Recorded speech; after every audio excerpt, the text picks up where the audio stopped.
சுவையான ஆரோக்கியமான தக்காளி ரசம் எப்படி செய்யுதுன்னு பார்க்கலாம். இதுக்கு ஒரு மிக்ஸி ஜாரில் 2 ஸ்பூன் தனியா, 1/2 ஸ்பூன் சீரகம், ஒரு ஃபுல் ஸ்பூன் அளவுக்கு மிளகு போட்டு நல்லா பொடிச்சு வச்சுக்கலாம்.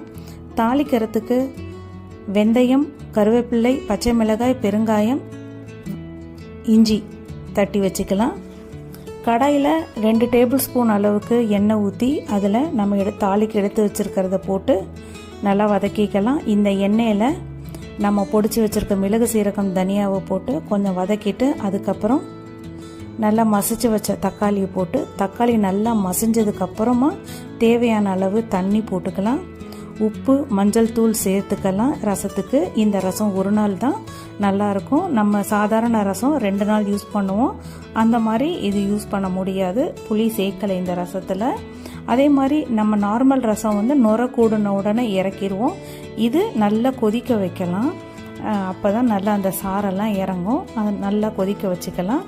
ரசத்தில் கடைசியாக போட்டு இறக்கிறதுக்கு பூண்டு, கருவேப்பிள்ளை, கொத்தமல்லி 3த்தையும் கொரப்பாக அரைச்சிக்கணும். தண்ணியெல்லாம் விடாமல் சும்மா கொஞ்சம் கொரப்பாக அரைச்சிட்டு இதை ரசத்தை ஆஃப் பண்ணதுக்கப்புறம் போட்டுடலாம். போட்டுட்டு இந்த ரசம் கொஞ்சம் அந்த கொதிப்பெல்லாம் அடங்கி கொஞ்சமாக ஆறுனதுக்கப்புறம் தான் நம்ம லெமன் பிழியணும், கொஞ்சம் புளிப்புக்காக.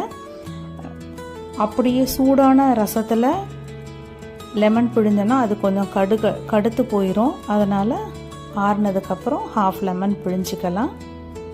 சூடான சுவையான ரசம் தயார். இதில் இஞ்சி, பூண்டு, மிளகு, சீரகம், தனியா எல்லாமே நமக்கு உடலுக்கு தேவையான ஆரோக்கியமான இன்ஃப்ளமேஷனுக்கு குணப்படுத்தக்கூடிய அனைத்து பொருளும் இருக்குது. இதில் மஞ்சள் தூள் எல்லாமே.